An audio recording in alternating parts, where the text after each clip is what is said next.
You can feel the electricity running through this arena. This is going to be some battle. One-on-one, mano-a-mano.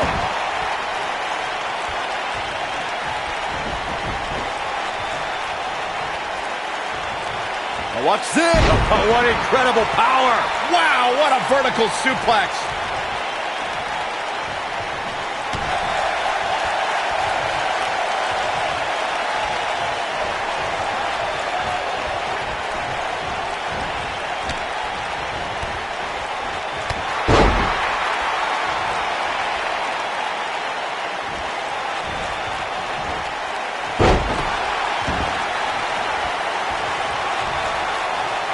Hooked up.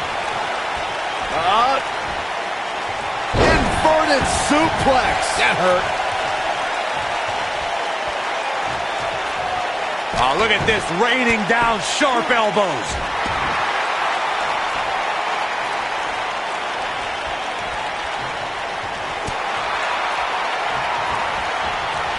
The WWE Universe has seen the evolution of the steel cage in the enclosure known today as Hell in a Cell. The first time an enclosed cage was seen was in October of 1983 in the last Battle of Atlanta. The enclosed cage was seen a few years later in the War Games match from the NWA. There were even cages stacked on top of each other like WCW's Tower of Doom. Byron, we talk about the progression of steel cage matches and the type of structures that have been spawned from them.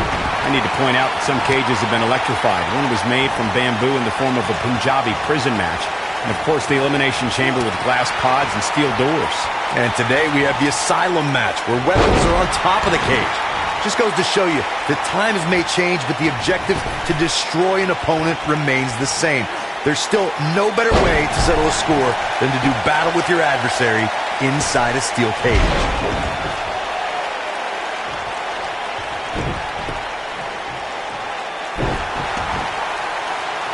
A knee drop!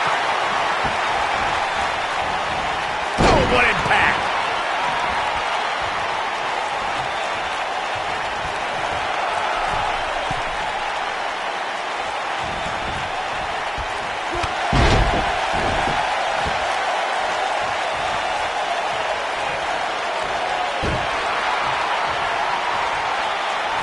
According to historians, the twisted metal that we see as part of steel cages today dates back 80 years. To settle a dispute between competitors Jack Bloomfield and Count Pietro Rossi, the two met inside a ring surrounded by chicken wire. At first, these types of matches were referred to as fence matches. Up and down. Corey, you gave us an impressive history of the origins of the steel cage match. I'd like to point out to our viewers that from the 1960s to the mid-1980s, chain link fences were used to enclose the ring for WWE steel cage matches. A superstar could win by pinfall submission or by exiting the cage through the cage door or climbing over the top of the cage. We should also point out, Michael, that the way to win a steel cage match can vary by match depending on what was agreed to before contracts to compete in the match were signed.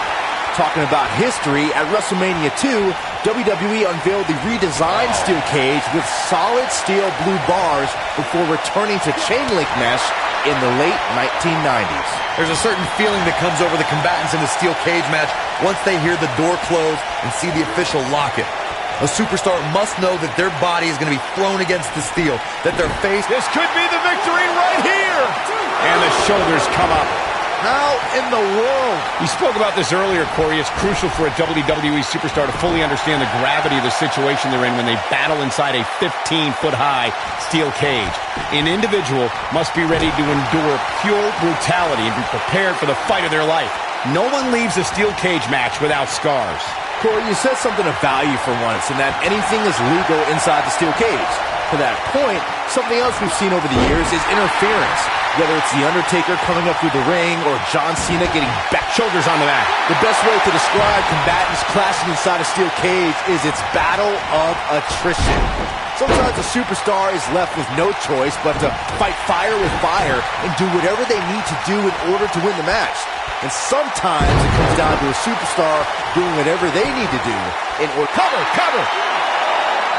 Digging deep for a kick out. Wow. Byron, you touched on this earlier, but it's so important for a superstar to accept that there's nowhere to run and nowhere to hide in a steel cage match.